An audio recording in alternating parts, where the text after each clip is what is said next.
Good morning, YouTube. So this is my 692 Detroit diesel in my 1989 MCI 96A3 bus, and I'm going to be doing some work to it. So I figured I'd kind of do a little video series, or at least try to. Here you go. It's your basic old oily Detroit. Everything's pretty fine on this side, a bit greasy, but not bad.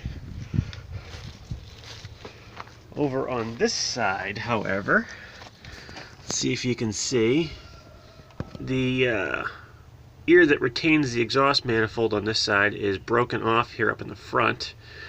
And I doubt you're going to be able to see, but we will try to get you a view of the back of the exhaust manifold back here. Let's see, get some light on it.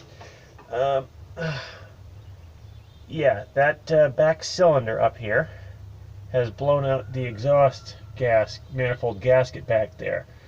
So anytime I start it up, it's just puffing smoke out there. And if you watch the cold start video, that is the cylinder that takes a little while to light off when it's cold.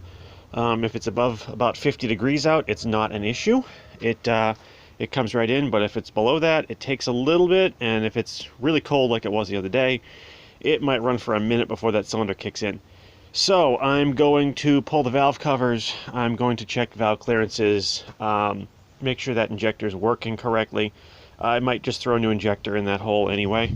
We'll see. But while I'm at it, I'm going to do both thermostats, because there are two on this motor. You've got one over here, and you've got one over here.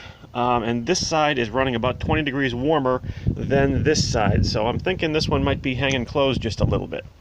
While I'm at it, I'm going to do a couple of these stupid little hoses that you gotta take apart to do the thermostat anyway, and probably some of these random fuel lines that look kind of scuzzy and kind of snake in amongst everything. So while it's all apart, I'll just do some of that, and I will try to chronicle this journey as we go.